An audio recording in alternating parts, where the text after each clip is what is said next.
I'm Tim Ventura, and we're joined today by Micah Hanks, a writer, podcaster, researcher, and speaker whose interests include history, archaeology, science, and the future of mankind. Along with his weekly podcast, the Micah Hanks Program, he's the co-founder and creator of The Debrief, a news site covering science and disruptive technologies. A longtime researcher and proponent of the scientific study of unidentified aerial phenomena, or UFOs, Micah has authored a number of books and contributed to many essays, articles, and blogs, as well as various publications online. Micah is actively involved in archaeological research in the southeastern U.S. with a specific focus on the Paleoindian period of American prehistory and the transitional changes that occurred at the end of the last ice age. So, Micah, thank you. It is a true pleasure. Welcome, sir. Well, Tim, it's always good to hear to be able to engage in some dialogue about this subject. And, of course, I've followed your work for a while as well. Oh, well, thank you. Thank you. So I used your bio from the LinkedIn profile, but this is far too humble. You're the co-founder of The Debrief, which is absolutely one of the hottest news sources for emerging science and technology, and this is the must-read forum for anybody following the UAP phenomena. I mean, you know, on Twitter, on all of those big social networks where people are covering this, it keeps coming back to The Debrief over and over again. You guys are doing groundbreaking work. So I want to start out with that. How did The Debrief start, and how has this evolved over time? Well, I mean, naturally, I've got a lot of interests that include everything from artificial intelligence to, biology and, of course, astronomy, physics. And back in 2017, of course, I mean, we would have to acknowledge that there was kind of a watershed moment with the UAP subject. Or for the old-timers, and I actually prefer this term myself to an extent, UFOs. We all know what we're talking about when we say UFOs, so some may hear me say UFO as well as UAP throughout the course of this conversation. But there was an article in the New York Times, of course, in 2017 that revealed for the first time that there had been more involvement from the Department of Defense, and specifically the Defense Intelligence Agency, than had previously been admitted. And, of course, we had known that, many decades ago there was Project Blue Book overseen by the U.S. Air Force. But the official narrative had remained for decades thereafter that we're no longer involved in UFO investigation. And so seeing all this discussion about unidentified aerial phenomena suddenly in 2017 was, a game-changing moment. And around that time, there were a number of researchers who began to, communicate and to share ideas. And pretty quickly, I think that some of the key individuals that now are a part of the Debrief, Tim McMillan, MJ Banias, and myself, we really began to discuss a lot of this. And the idea had been percolating for a long time about how to launch a publication that would not so much focus on UAP, as they're now called, but to elevate the dialogue on that subject and to, I think, to cover that topic in the same way that any other area of emerging science, disruptive science would be reported on. And so that was really the aim and the objective, and hence why from the outset, in addition to UAP, we're covering AI, we're covering advanced propulsion systems, which again is something that you of course cover a lot as well, Tim. And these are all areas where I think that we're on the cusp of understanding new things about the world, about science, about engineering, that could fundamentally change things for us on down the road, but we're kind of at a nascent stage where it's just beginning to emerge. Those are the kind of topics that the Debrief focuses on. And so after, of course, launching in 2020, the team was fleshed out even further with Chrissy Newton and Chris Plain and others. And here we are today, and I tell you, it's been a wild ride, a lot of work, but definitely an exciting job. It absolutely is. And you have an amazing team there. Chrissy is absolutely wonderful. She is a powerful voice for disclosure and in the community. Chris Plain, I've worked with many, many times. I absolutely love Chris. He has such an incredible knowledge, but he's also very balanced, and he has a very good BS detector, right? He has very good intuition for, what's likely to be true and what's likely to be kind of a fish story. So, everyone on your team is absolutely amazing. And this is the team that broke the David Grusch story. So I've read the New York Times and Politico both declined to publish this story originally, and the Washington Post was interested in it but got held up in endless fact-checking. So Leslie Kean and Ralph Blumenthal ran this through the Debrief. Only 2 months later, David Grusch ends up testifying to Congress in front of the entire world. For me, this would be an absolute home run story. So I'm wondering if there's a backstory you can describe for us here. Well, there's always a backstory. I think that probably the most important point to really drive home about that article, one of a couple I would say, is that to me the story, again, approaching this from the perspective of an editor-in-chief, that's my current role with the Debrief. Yeah. The idea to me had really been very important to express that this was a official complaint that was filed with the Intelligence Community Inspector General and that was deemed credible and urgent. Now, a lot of different whistleblower complaints on a range of different subjects could be filed, right? I mean, this is the kind of thing that I think that whether it has to do with science and technology or whether it has to do with just government secrecy, whether it has to do with, oversights and leadership, these are all the kinds of things that a defense, national security, science and technology publication would probably feature in our reporting there at the Debrief. This story also happened to deal with UAP. Now, that to me, again, is the story. But of course, the backstory is kind of interesting because if we go all the way back to 2022, they're at the Scientific Coalition for UAP Studies conference in Huntsville, Alabama. Unbeknownst to many of us at the time, David Grusch, the whistleblower, was there present at that event, and he was right in the room with us. Chrissy and I were both in attendance; many others were as well. There had been the knowledge already that there was a story in the works that the Washington Post was probably going to be publishing that. I'd certainly heard about that. Lots of people were talking about it on social media. The way that situation ended up developing had been that the name of the whistleblower was actually released a little earlier, a little sooner than had been expected. And so there were several other outlets that were beginning to look into this story, some that were moving very close to publication. Now, of course, the authors of the piece that was published at the Debrief, Ralph and Leslie, again, two of the authors of the 2017 article, Ralph Blumenthal, former editor at the New York Times, who had worked in that capacity as an editor for many years, Leslie Kean, of course, who's well known in this field. They had wanted to ensure that they didn't lose the story that they've been working on for many months. Now, my understanding, of course, had been, and there were a lot of talks about this, that there had been other publications who wanted the story. At least one of those publications, the New York Times, did refuse to publish it. They declined. But I think that a lot of those other publications wanted it, and they also said that they needed a lot of time to be able to get through that vetting process.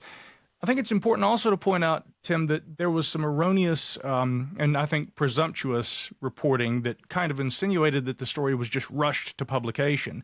The Debrief, we have a very good network of people with regard to the UAP topic, of course, former government officials, people who had connections with congressional staffers and things along these lines, that allowed us to move very swiftly. And of course, the demands of the situation required that we not only move quickly, but also that we had to be able to vet every aspect of that story, which again, I am extremely proud of the team. Tim McMillan and I especially went straight to work on that, but really in various capacities, everybody at the Debrief played some sort of a role in being able to pull that together.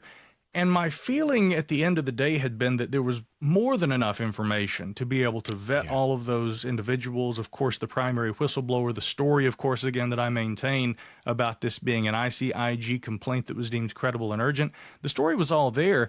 As far as why other publications were taking time with it, I think, frankly, there's also the aspect of this that they knew what had happened in 2017 with the New York Times.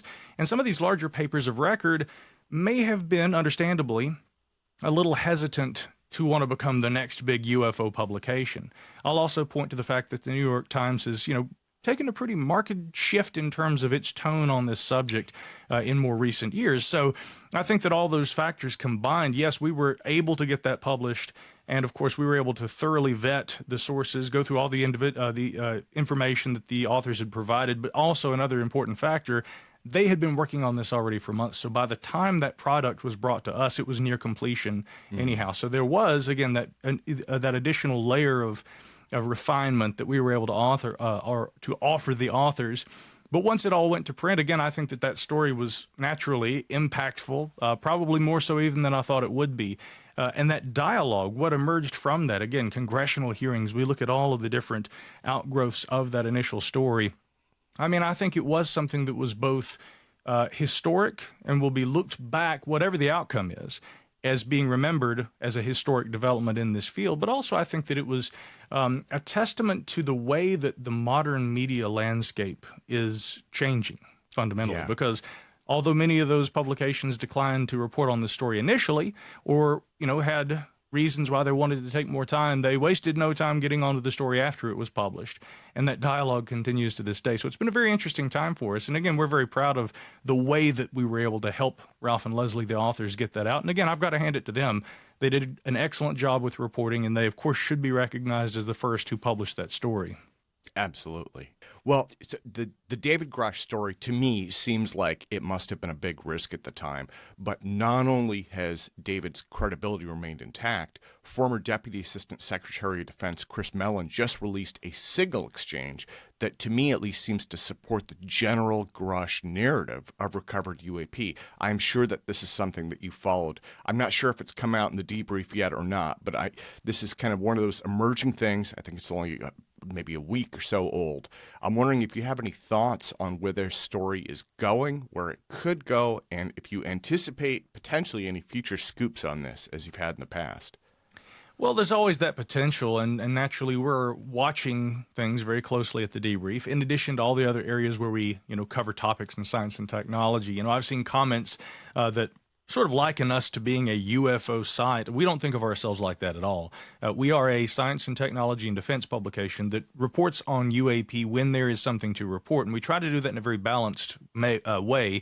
I've been, corresponding, I think, throughout this week with people who you might call, advocates of that subject and the idea that there could be, maybe exotic potentials there, and then also skeptics like Mick West, whose opinions I value as much as those who also are, more on the exotic side of this debate. So I think that really there's always the potential that there's going to be something new coming together, and we're watching that very closely. Now, one thing I will say, of course, is that recently with the publication of the All-Domain Anomaly Resolution Office's historical report, we've been doing a lot of reporting on that because this long-awaited report naturally was supposed to reveal the investigative methods and the findings of Arrow's, search for evidence of this, what many are now calling the program.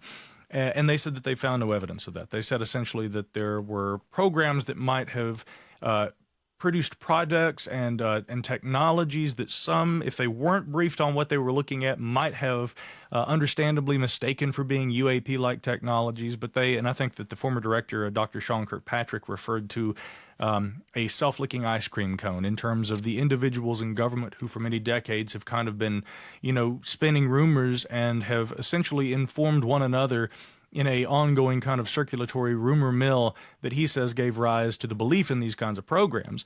The issue with that, and again, people on both sides of the fence that I've communicated with very frequently and recently as well, have communicated to me that the number of problems in that report, factual inaccuracies, dates that were wrong, typos, names that were incorrect, reliance on past investigations, both government and also in the civilian sector, that were erroneous in their conclusions. All of these things that made their way into the completed Arrow report only undermine the credibility, I think, of the new office, and also, unfortunately, people's trust in their ability to be able to make discerning conclusions about whether or not such programs exist, what kinds of information they would have had all of the authorities to, be able to receive. Now that we've been told, of course, and I've had many people at the Pentagon express to me, and I've read their statements online, that Arrow should have access to all the UAP information in government. But it's still a little unclear, I think it would be fair to say, in terms of exactly what information they can and cannot receive. For instance, David Grusch, in a series of emails that were released in a FOIA release recently, had talked about the fact that he had had those concerns and that this had prevented him from going and speaking with Dr. Kirkpatrick and Arrow investigators. He explicitly said that some of the information he had that was classified was not necessarily related directly to UAP, but those things which were related to UAP, if they had these tangent components that were not, Arrow may not have the authority to be able to receive that classified information. That's an important point. And so there has obviously been some information, including whistleblower testimony from Grusch, that Arrow has not received yet. And so as far as what's coming next, it may be that with new leadership at Arrow, perhaps Mr. Grusch will go speak with them. Maybe there will be clarity offered to him about those initial concerns that he had about whether he actually lawfully could go and provide this information to Arrow. To me, I can understand why he had those concerns, and they're not illegitimate. But I think that those issues need to be resolved, and fundamentally, the office or whomever in government has the authority to be able to investigate his claims needs to be able to do that. So I hope that will happen and there will be clarity on those issues. But finally, I also hope that there will be ongoing investigations into the actual anomalies that the All Domain Anomaly Resolution Office is supposed to be looking into, without ascribing any agency or any source to those, whatever they may end up being, or all the different things they may end up being. Chinese or Russian drones, natural atmospheric phenomena, mistaken identity cases, U.S. government programs, stealth platforms and things being tested, and or maybe also exotic off-world technologies if they exist. Whatever Arrow's conclusions are, that small 2 to 5% that they say they can't identify, that's going to be a story too, and we'll probably be following that one for many years to come, Tim. That's good to know. And again, I want everybody to tune in and read the debrief. I do. Everybody that I am close to does. This is a site that, again, we keep returning to over and over again. And I'm going to jump around to my questions a little bit because you've touched on the fact that UFOs are not the only thing that the debrief covers. There are so many tremendous stories out there right now. I mean, we've got AI, like Elon Musk, I think, just predicted AGI by 2025. Ray Kurzweil is releasing another book on the singularity. We have, in terms of defense stuff, this massive move forward in terms of autonomy. I'd read, I think it was 2 months ago, the Kalashnikov company, right, the guys who make the AK-47s, just released a fully autonomous drone. It looks almost like a TIE fighter. It's this little black, lethal-looking thing. And presumably that's going to start to see use in Ukraine. So, I mean, there are so many different areas here, as well as things like life extension, biomedicine, exoplanet research, advances with SETI, and everything is just surging forward at the moment. You cover all of this on the debrief, right? Yeah, and on that subject of AI, 2 points. The mission statement, when we launched the website, actually, the day that we launched, I put our mission statement up, where really more than anything, I was kind of projecting what kinds of technologies we would be focusing on and what kinds of things we would continue to cover. And two of the primary examples, of course, that I mentioned were developments in UAP and potentially any technologies that might end up being derived from the study of, or maybe even as, of course, the debate continues to, kind of circle around the possible acquisition of these technologies. But even if we never acquired them, or if we never do, observation of anomalous phenomena, natural, man-made, or perhaps otherworldly, I mean, we could learn things, and that could advance science. Artificial intelligence is one of those things, too, that I talked about in that mission statement, because with all of the developments that are happening, and interestingly, at the time that we launched, I mean, I'd been following AI for about 10 years, Tim. I had spoken with a lot of the key researchers in the field, Dr. Benjamin Goertzel, PhD, several others. I'd even reached out back in the day to Werner Vange, who is, of course, a mathematician, but also a excellent science fiction author, and a guy who we really, I think, can credit with coining the term singularity in terms of technological singularity as he envisioned it. The idea that we're going to get to a point where essentially our technology kind of reaches, and Kurzweil has referred to the knee of the curve, so to speak, a point where this technology gets so advanced that all of a sudden things could get very strange. I think that's a really simple way to describe this, but it is, I think, an effective one. Mr. Vinge, I think, had said that one day, imagine you look outside and things don't look the way that they're supposed to. And we might circle back around to the fact that, UAP could be in some ways related to these kinds of concepts. But since we launched the debrief in 2020, my gosh, the advancements we're seeing in artificial intelligence right now are just really innumerable. I was reading a report the other day about one of the latest intelligent language models, one of the latest AI models that they were conducting tests with. Claude, I believe, is what this one's called.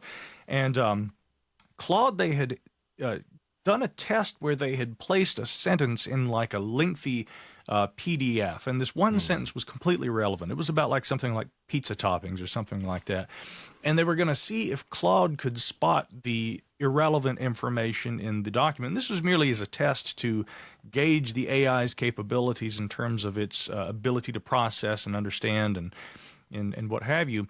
And in the response that Claude gave, I mean, this is just remarkable to me. It not only said, this is the sentence that doesn't match and doesn't fit, and it further goes on to say, perhaps somebody put this in as some kind of a joke, or maybe it was put in as a test to see if I would notice that it was there. So the programmers were amazed by this because they said not only did Claude do exactly what it was supposed to do and it passed the test, but it recognized what it perceived as having been a test that had been designed for it.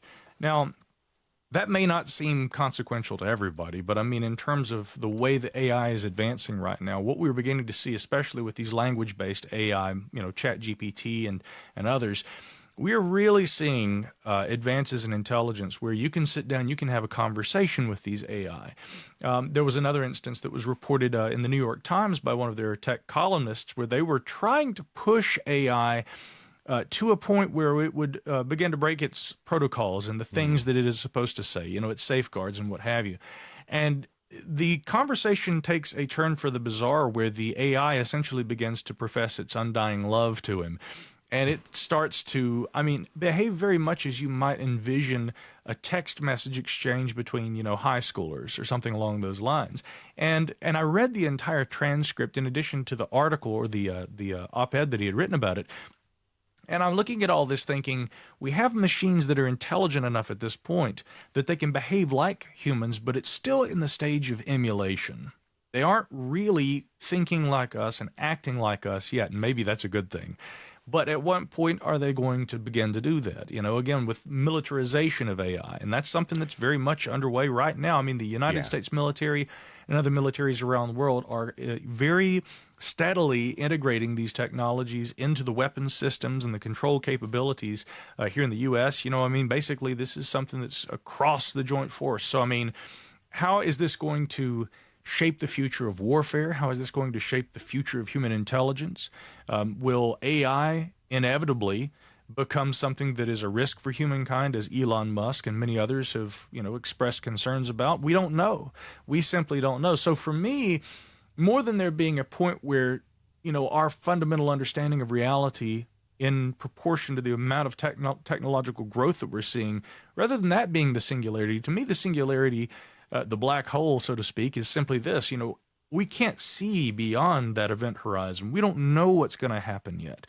So it's an exciting time. It's an incredible time technologically, but it's a little scary too because we're not sure if some of these technologies may be the end of us all. So again, I think that there is some cause for pause here, and some of the experts who have warned about how rapidly we're moving, careening perhaps dangerously toward the eventual kind of autonomy of artificial intelligence that previously we've only seen conceptually in film and maybe also in scientific literature. We're moving close to that, and I hope that it isn't like what we see in the films, because if it does turn out to be like that, it could indeed be a problem. But my hope is that it's going to be something much more helpful to humankind. It will be something that we will always be able to work, cooperatively and harmoniously with, and that fundamentally this could be something that not only helps humans advance our knowledge of the universe and maybe even progress even further toward becoming an off-planet species, but maybe some of the great questions we have about the universe, like whether we are alone, these are things that AI may be able to help us answer as well.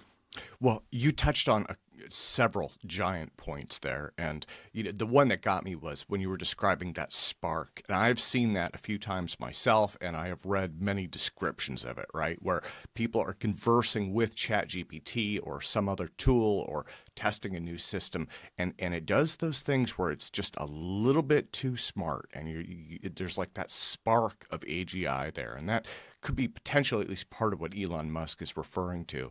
So for me, I may have kind of a Panglossian vision of this, but I tend to look at AI, AGI, and advanced robotics as kind of the children of mankind. And I know that's one of those big, encompassing visions, and it's very optimistic. But one of the things that I have worried about is this rush to basically create autonomy in the defense sector and integrate various forms of AI with that. And what I've seen is, and you may have seen this as well from an editorial perspective, several years ago it seemed like in the various NATO organizations, they were saying, well, we're going to start to look at autonomy, but humans are always going to firmly be in control of when it pulls the trigger.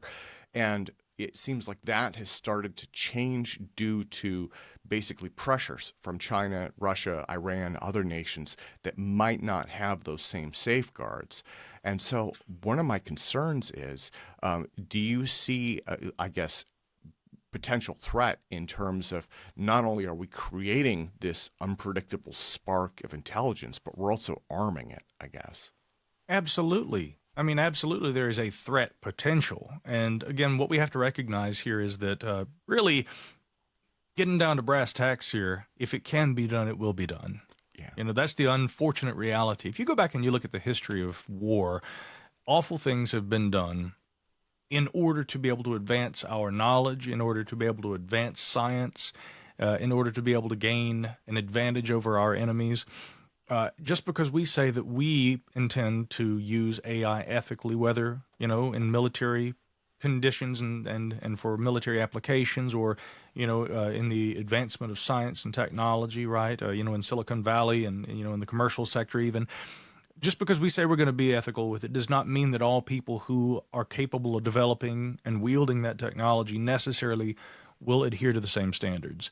And again, you go back and you look at the Second World War and some of the, I mean, everything from human experimentation to, you know, the development of weapons of mass destruction, right? You know, just because one group of individuals with a particular ideology say that they are going to always try to make sure that it is dealt with and handled in a responsible way does not necessarily mean that everyone on this little mudball island home of ours are going to follow suit. And when you escalate a situation as a result of conflict of any kind, whether that be economic turmoil, whether that be military conflict, whether that be any number of other kinds of circumstances, potentially also maybe even an off-world threat. I could imagine numerous scenarios where some sort of a threat arises, you know, that's maybe a natural one, maybe something else, and human responses in the face of, you know, impending disaster. Okay, well, desperate times call for desperate measures, so we're going to unleash the AI. Let's do whatever we have to do to be able to survive. There are any number of hypotheticals, and again, let's acknowledge they are just hypotheticals, but there are any number of scenarios that could potentially lead to a problem on down the road related to AI, and the same really goes for a lot of other technologies. So again, I kind of look back to the history, particularly of wartime, as evidence of how technologies and you know, medical and science advancements can potentially be misused, and sometimes in horrific ways. So yeah, that potential always exists, and I think that is really one of the reasons why many experts remain very concerned. Just because we say that we're going to always ensure that humans are the ones with their hand on the trigger and they're always going to be able to control the AI doesn't necessarily ensure that it will always be used ethically. Yeah. Well, I want to touch on the idea of intersectionality, because I think that this is something, for me, this has been more and more important as I see this convergence of science and technology, right? And, you know, traditionally in, I think, the media as well as in our minds, we tend to have these silos. You know, we put UAP here, we put AI here, you know, we have this hunt for exoplanets here. And, you know, in terms of media stories, it's easier, and I think it boosts readership and visibility and search and things like that to be able to break those up into separate topics. But one of the things that I've seen is that there's a lot of overlap in these areas, you know, like, for instance, we were just talking about the overlap with AI and defense. There's also potential overlap. Well, I mean, obviously UAP and defense have had a long history together, but UAP and AI, right? How would those potentially interface? Or, you know, UAP and SETI and exoplanets, it seems like there's a natural convergence that can or could happen in the future at some point. Do you see these things coming together as these technologies converge?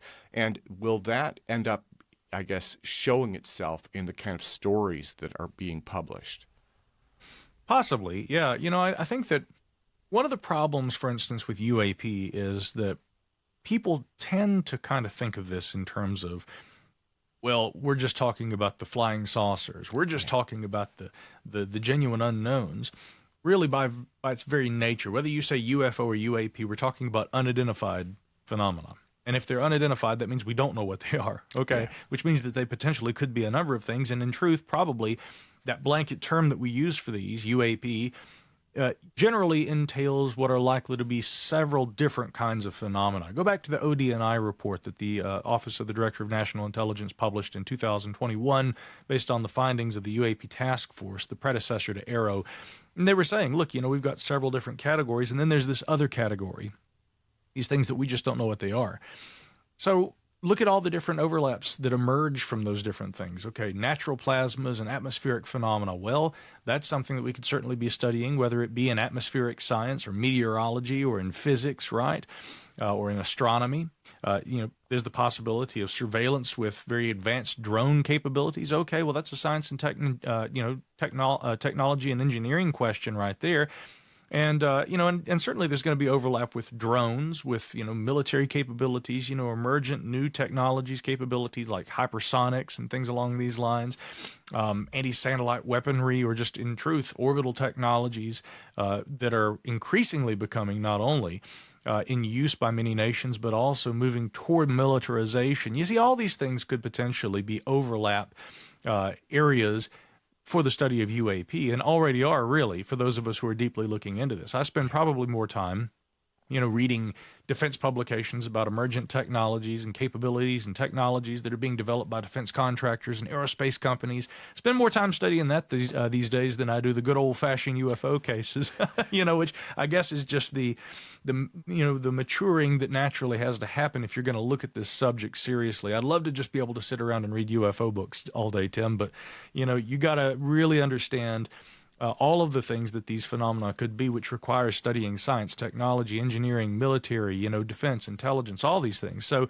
those are some of the areas of overlap. Now, I'll back up for a moment and just say, especially with regard to AI, on the more speculative side of things, many years ago, I actually was probably best known for commentary on the potential connection between UAP and artificial intelligence. I was trying to promote the idea that if indeed there were any exotic technologies that were visiting Earth, and for those technologies to be able to reach our planet and to behave in the way that it seems to be consistent with what anecdotal reports describing UAP seem to entail, we would probably be having to deal with a technology produced by a civilization that's further advanced than we are and probably have been around a little longer than we have. And looking at the current rate of progression and also just the direction our technological growth is going right now, looking at all the developments we've been talking about with AI and with drones and with, space probes and things along these lines, I find it highly unlikely that the UAP we are seeing are technology akin to our Voyager 1 and Voyager 2, right? They're 15 billion miles away from Earth and they're still working on 1970s computers. That was the best that we had at the time, and they still work. They perform a function. These phenomena, if indeed any of these UAP are exotic off-world technology, they obviously have slightly more advanced computer systems than Voyager 1 or 2. And so my point is, if a civilization has some sort of autonomous capability, technology that they can send to Earth for surveillance or for study, there's probably going to be a degree of artificial intelligence involved there. That was my fundamental point more than a decade ago when I began to introduce this idea, and I certainly wasn't the first person. I was one of many who was beginning to look at this, but I remember the conversation I had with Dr. Benjamin Goertzel, who I mentioned earlier. I asked Goertzel at that time, it was about 2012 when I interviewed him, and I said, what are your thoughts on UAP, and do you see a potential connection with artificial intelligence? And he, of course, again, incredibly well-respected artificial intelligence researcher, one of the world's best in my opinion, he simply said to me, I see no connection there whatsoever. And respectfully, I have to differ on that point because I think that, again, any significantly advanced technology capable of making its way to Earth and performing autonomously is going to have to be probably artificially intelligent, whether or not it is being controlled by some kind of a physical, biologic intelligence, right? Now, more recently, we've begun to see this kind of revitalized and by far more well-placed academics than myself. Dr. Avi Loeb of Harvard University and many others have said, there's a very good chance that AI is going to play a role in whatever these UAP are when we start studying these things. We should be keeping this in mind. We look at the idea of Bracewell probes, right? The idea of von Neumann probes, hypothetical scenarios where probes might be sent to Earth to surveil us, to perhaps keep a distance, and to maintain a certain degree of stealth before eventually reaching that sort of inescapable point where, okay, they're pretty intelligent, we think we can strike up a conversation now, and communication occurs. These are all really on the border of science fiction and hypothetical science, but nonetheless, they are all things that should be entertained in the context of how we approach the UAP question, if indeed we do want to try and search for the potential that exotic technologies are operating in our atmosphere and maybe also in near Earth orbit, maybe further out too. So final point, there are a lot of really great researchers, Jacob Hawk Misra, also Ravi Kaparapu from NASA Goddard, I believe, astronomer Adam Frank, many others who are people who traditionally never would have been involved in UAP research. And now they're gradually kind of warming up to it. And I've had conversations with two of the aforementioned gentlemen there. And they're saying, look, let's be cautious, scientific and skeptical, but let's really look at this. Let's start looking for, odd behavior from asteroids. Let's see if there's, an asteroid that's producing a radio signature that we can't identify or that we can't, reconcile in any other way. Let's see if we can use artificial intelligence to look at the surface of the moon, maybe using existing imagery collected by the Lunar Reconnaissance Orbiter.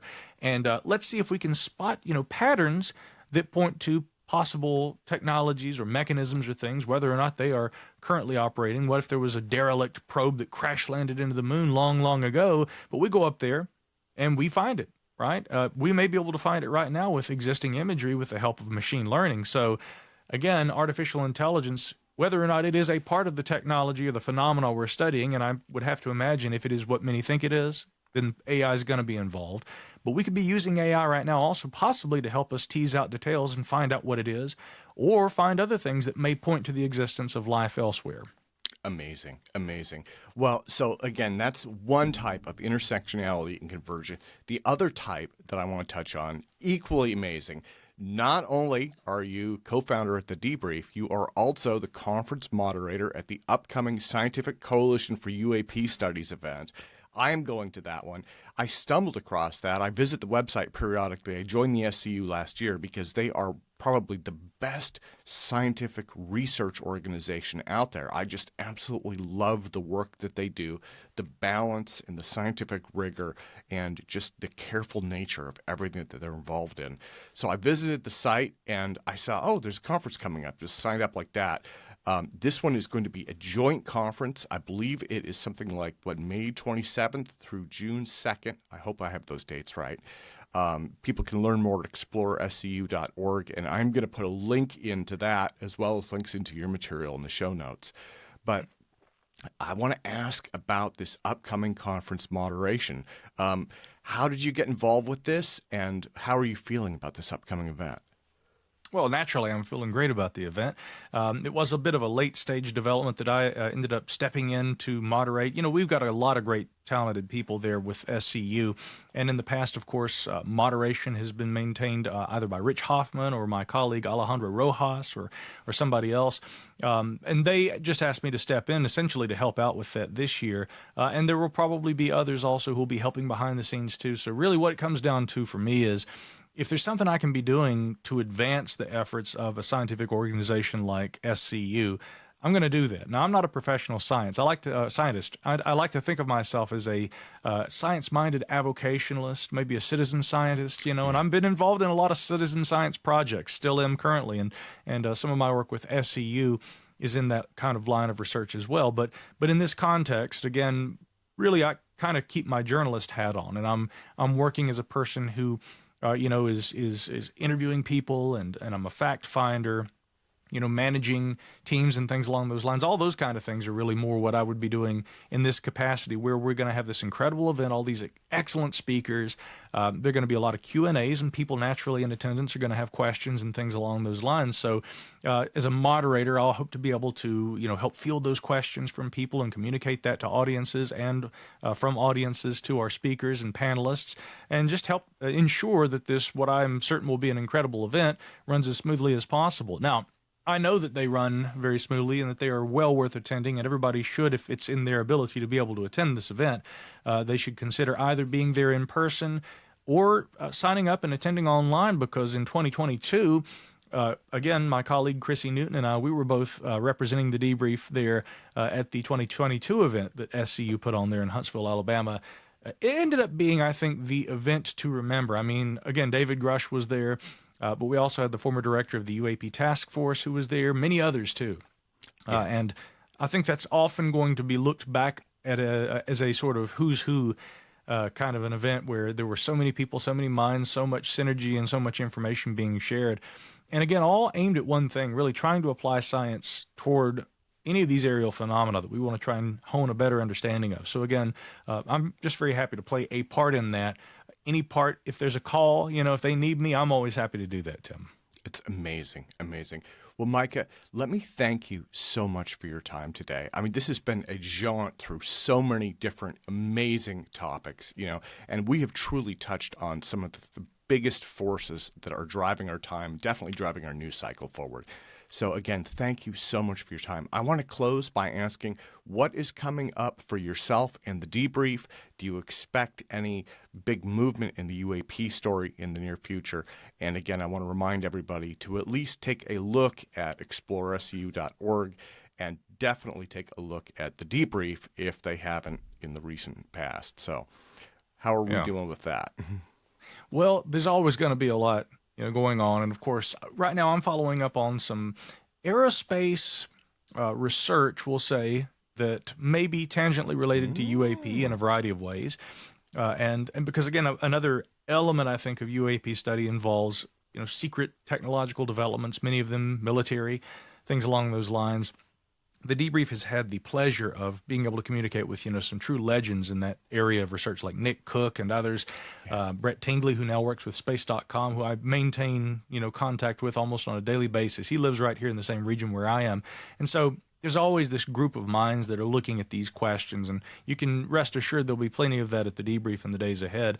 As far as my own projects and things along those lines, of course, I've got my website, which is just my name, micahhanks.com, and you can find out all about the things I'm involved with there, including my podcast that goes out each week.